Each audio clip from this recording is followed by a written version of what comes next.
How are you going to start your session? In our series here, Get Your Mind Right, we want to talk about linking this session and how we start it to last session or the most recent information about the cycle. Linking sessions. Get your mind right. Welcome to the Leading Edge in Emotionally Focused Therapy with your hosts, Dr. James Hawkins and Dr. Ryan Rana. EFT is a dynamic model that humbles even the most seasoned therapists. Together, we want to come alongside you as you continually push the leading edge of your understanding and application of this wonderful model developed by Dr. Sue Johnson. All right, Ryan, I'm excited about this one because sometimes, if I'm honest, like this can be a weak point for me. Sometimes it's linking together so that way it doesn't feel like every session, while it's new and different, it's not every session's an island in of itself. There's a cumulative process of our work. Yeah. So today we're going to talk about linking together these sessions. Yep. To help get your mind right and get the client's mind right. Yep. It's a weakness of mine too. I'm working on it. So if you think about Tango 5, I'm a little weak both sides. So the traditional way you think about Tango 5 is after you've sort of finished your work and processed the enactment, we're going to offer that summary, tie a bow on it. And then I think it's really best for the couple to affirm all the risks, honor the risks, but then also talk about what the cycle is going to try to do. To flag the minefield is how I was trained to think about that. If you're looking at a minefield and they're about to walk through it, and you know where the mines are, why not tell them? So get them ready. So affirm them. If you want to talk about hope and good things that you feel, but also to flag the minefield. That's a good Tango 5. But then I want to start my session in Tango 5 too, so not Tango 1. And something I've been really working on is linking sessions better, especially my hard cases. So when I have a couple, maybe they're cruising through stage 1, they kind of know their cycle, they're being more careful, they can turn and talk to each other. Really, it's about now taking those new moves into deeper places in stage 2. I don't work that hard, honestly, at linking sessions. We'll just do a little bit. But when I've got a couple who's in trouble, then I am finding myself spending some time looking at last session. For me, it's handwritten notes, grabbing some keywords, and especially what are the protection moves that happen that kill the process. And so my job is to start the session holding up a loving mirror, but a clear mirror. And it's a push. There's a push to it. So I'm always going to get into, in your best efforts, and here's the good reasons you have to do this. But I'm also going to say, and this is one of the things that happens. And I'm going to show the impact before they ever say a word. And so especially if one of their protection moves harmed the last session. And then I'm going to try to work to make sure that it's sort of somewhat symmetrical. So I'm looking at both sides. It's a big deal. And it takes some work for me because I know that it can land confrontationally. So I'm trying to find language to think through how can I link this session? How can I hold up the mirror about this sort of toxic protection move in a way that's honoring, humanistic, loving, but also clear to them that I'm like, hey, you can't, what I want them to walk away with is I can't keep doing that and have this relationship grow. I do want them to walk away with that. Yep. And we got to. So that's a part of the link, especially if you learned something and you found where a point was last time, even going to, you found the fray, and the fray even happens to you in session to where they can't trust that process and stay with it. Yep. You owe it to them to be honest at the beginning, to say hey, here's where we were. That's what I typically try to do when I end a session. Before I go into making the next appointment, I'm even holding my iPad now. I'll try and write a clear statement, like a sentence or something at the end, this is where we are. Here's where I'd like to pick up next time. And I'll usually try and circle that. And then what I try to do, if I'm being a healthy version of James in a way, is before my clients come in, I try and have time at the beginning of the day to look at who's on the docket and read some of those statements and start kind of and what I'm doing for me is I'm loading my nervous system and my mind already to get it kind of so if this is where they were, how are you going to pick that up? How are you going to bring that in? And also, James, how are you going to be open to pivoting if they're in a whole different spot? So that's how I kind of get my mind ready from the end of the session to the beginning of the next one. Good. I like it. Yeah. I like it. And, there's there's practical realities we got to consider. Linking's hard work, you know, because we all got stuff to do. I mean, I come to the office every day with clothes packed to get to the gym. And that's not a trivial thing for me. I don't enjoy it. It's something I do because it's good for me. And so I got a family, I got stuff, you know, so there's a press on my time. You got emails to do in between clients. Let's don't bring that up. So I just triggered, right? Exactly. So therefore, you know, oftentimes I'm 7 in a row, back to back to back to back to back. And, you know, so then linking sessions takes a little bit of like, how am I going to do that? Where's that going to come from? So I don't think this needs to be some big 30-minute exercise. Right. Nope. But it probably needs to be a 3. Yep. Especially when people are stuck and struggling. We got to find language. And some people are like, what if you don't have language? I'm like, could you think of language? They're like, well, yeah, but I can't come up with it in session. Then don't. Write it out and just say, hey, I want to write this down. I want to read you what I wrote. And then you tell me if this is on track and read it to them. That's it. Linking is the ultimate compliment to your clients. You understand? Wow. Yeah. I mean, how would you feel if you went into a surgeon's office and they forgot who you were? Yeah. And you're like, well, is it a knee or a shoulder? Yeah. You know, I'm like, I'm not coming back to you. Or we're not even building upon the work that I did last time. It's like, so every time I come in here, I got to start from square one all over. Yeah. Yeah. Like, where are we going? Are we making any progress? Right. And there is I don't know if it's a contradiction there, because in many ways you are. You can definitely overlink. That was one of my biggest critiques that Gail gave me years ago when I was certifying. I don't know what year that was, 11 or something. And she didn't say the word, but basically I was overlinking. So I would have last week's notes in my office. And someone would start talking about their experience. I'm like, wait, you said this, is it this, is this different? Right. And she goes, you're working with what's in front of you, right? Okay. So it is here and now. Yeah. But it's really helpful. It's a compliment to them. And it's a big process to just start the link and then be ready to throw the link out. Yeah. Because a lot of times they're not where they were. There we go. Yeah. I almost feel like it almost feels like, in a way, maybe I've never said it out loud.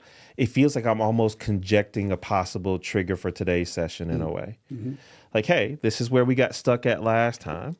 Is that same stuck place still been happening to you through the week when y'all try and deal with the relationship? And if so, how do you see it still happening? So that's how it is for me. So, but I want to go back to something you said too. I like that image 1, flagging the minefield. And that flagging the minefield is how you're kind of describing what you're doing in Tango Move 5? Yeah, at the end of a session. Can you elaborate on that? Just so how could someone how do I flag the minefield, Ryan? Yeah, great job today, James. I really appreciate you did something you don't normally do. You let your heart be seen, yada, yada, yada. It gives me lots of hope for your relationship. You all have everything it takes to have a great relationship. Let's be clear, the cycle's not done with you. When the cycle comes at you this week, the cycle's going to tell you to go away. And the cycle's going to tell you if you say something, it's going to make everything worse. And so I want you to have your head up for that this week. I like if you're a withdrawer. Yeah. Right. So, and then now, if you start off the next session with, hey, here were some of the flags in the minefield last time. It's a nice metaphor. I like that. Yeah. Yeah. I grew up watching MASH. You ever seen MASH? Yes, I remember MASH. I'm old. But they had a minefield outside their camp, and they would get stuck there sometimes. So that flashes to mind. So, yeah, if you know your clients are going into a minefield, or if you know that we've just come out of one, why wouldn't we talk about it? And, you know, we did an episode, I don't know when, a year ago or something, on get out in front of it. Yeah. You know, and I reference Terry Real and his approach here sometimes, and he says you have to come against what comes against the relationship. The question is, are you going to do it in a humanistic way or in a more of a top-down way? But he's right in that way. And so don't keep letting the same thing beat you over and over. You know, if your clients change the subject a lot, right? If they interrupt a lot, or if they have more of a protection move in the relationship, start your session talking about, here's the good reasons you have, here's how it lands, here's the effects, here's the impact and the cost of this. The 3 of us have to team up to not let this kill us again today. All right, how's the relationship right now as we sit here today? So we are going to take it back to what's present. But I think it's really, really helpful because, again, the longer you've been in a vicious cycle, the less aware, as I'm quoting Sue directly here, the less aware you become on what it's like to be on the receiving end of you. So, going away, if you're a withdrawer, shutting down, that's so obvious, the next move in the dance, you hardly even recognize, I wonder if that hurts my partner. And then sometimes therapists try to force empathy, like, how do you think that lands for your partner? And they're too far ahead. So instead, I want to just talk about that protection move really early on. All right, let's go ahead and take a break. So I want to take a moment here and make a plug for the International Center for Excellence in Emotionally Focused Therapy, ICEEFT.com. On there, you can find, if you're a member of ICEEFT, you get discounts on online trainings, events, and certain training materials. And also there's a host of different articles on there. You can find about trainings happening around the world. You can communicate with other ICEEFT therapists who are caught up in this same process, trying to help couples have success in their vulnerability. So once again, just want to make a plug for the ICEEFT.com. Thank you so much. All right, Ryan. So back at this. So this whole idea of linking, I like this. One, I think it's the ability to link, for me, it just gives me a focus. Can I speak to this? Here's what's coming up, because there's different styles. So there's overlinking. Can I speak to this? Maybe I want to switch. I want to pivot. What's the danger of maybe not linking? Like, I think you've said it already, but like, what happens to us when we don't do any linking at all? You said one already, is kind of could dishonor or maybe not land so well for the client's work and not honor what they've been doing. Mm-hmm. Is there anything, for me, what's coming up is, I think it helps, my focus goes away when I'm not seeing the overall process or strand that's running through the treatment process. Yeah. Yeah, I think there's several risks of it. I don't know. There's a lot to be said for here and now, here and now, here and now. That is where we have to get to. Yeah. But again, I'm looking at a road outside in my metaphor brain. You're driving a Toyota, and if every time you make a right turn, you hit the same pothole and it blows your tire out, and you're out $300. Like, why would we not talk about that? How are we not going to talk about that? This hurts people. Mm-hmm. And again, what we know from the years of doing this is people don't know they're doing it or don't know that they're the impact. Mm-hmm. And if they do, they feel such shame, they do it even more. Right. So instead of a shaming approach, I'm going to say it makes such good sense that you make a right here. Mm-hmm. That's the way home. That's the way you know. And yet that pothole right there gets you every time. That's it. Right. And it blows up the tire. And so now you're even more alone than when you came in here. So today, I want us to work together. Okay. We got to find a different route around that big, huge pothole. That's really what I'm trying to do right there. Okay. So the practical thing I think I'm taking from here, like, how could this episode help you get better, James? I like that, flagging the minefield in move 5. Yeah. Because that move 5 helps set me up for, it gives me at least, hey, you all, this is where we were. I'm not trying to say we got to be there, but this is where we were before. This is where we were last time. Yep. Is there anything different right now? Right. Okay. Right. And, I had a case a while back, like always, that teaches me this. And it was stage 1. We're in like session 6, really tough session. We got bad. I tried to use Frey. I didn't do a great job with it, honestly. Mm-hmm.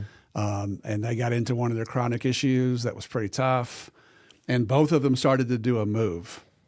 The one partner basically would vent. And then that person would even say, I don't want to share my heart because I don't know if my partner even has empathy. Right. And which is kind of a protest.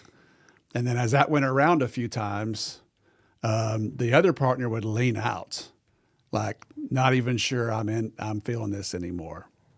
Right. And that's it was a tough session. Right. So I remember this will be ideal, right, in fantasy land, but it did happen.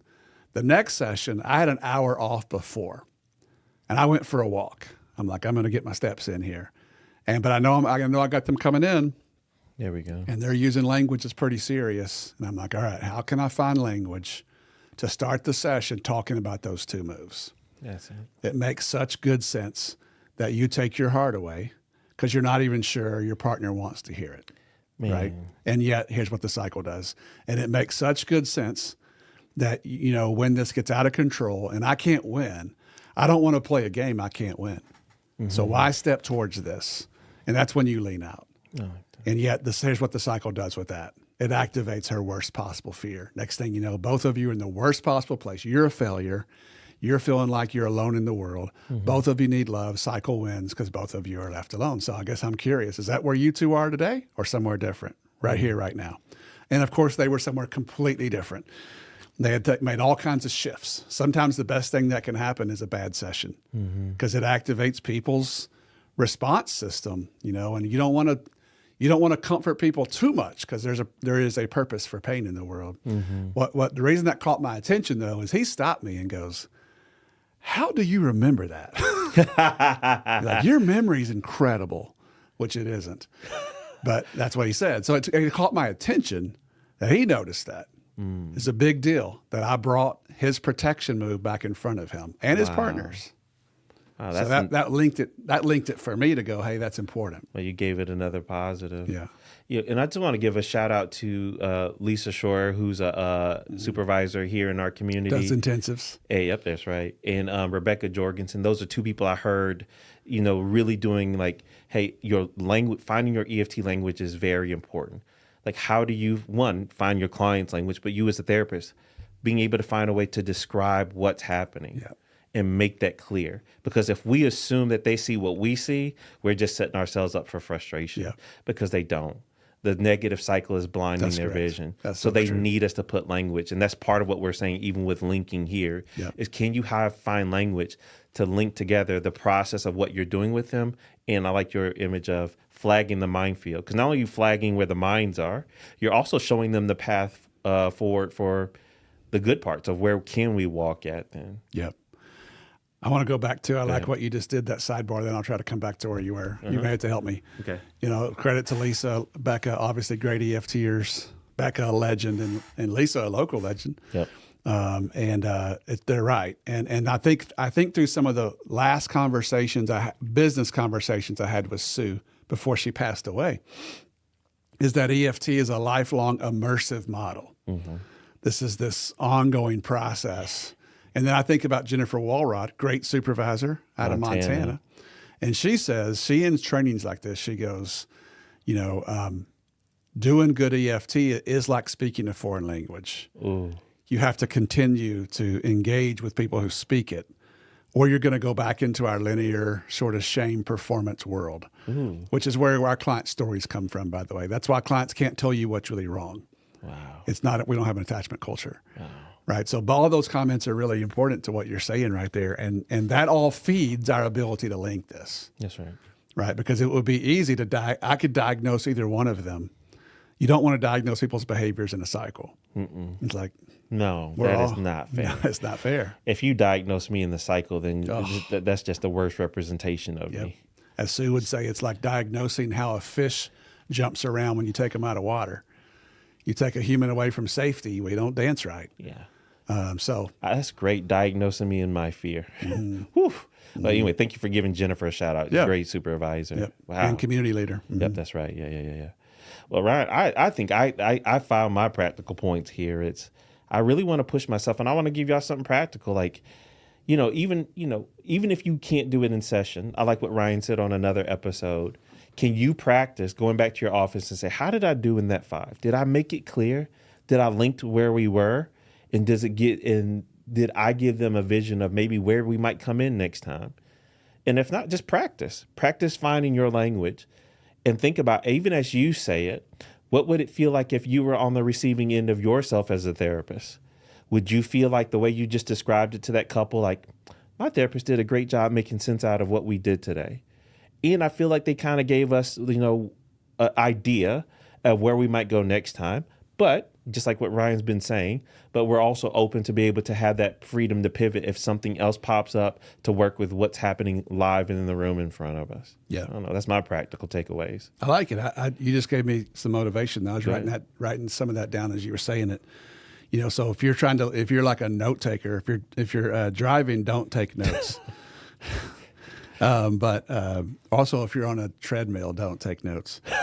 Don't send us your bill for knee surgery. Yeah. But I think it might be helpful if you're just like, hey, I want to try this one time. Here's what I'd say write down.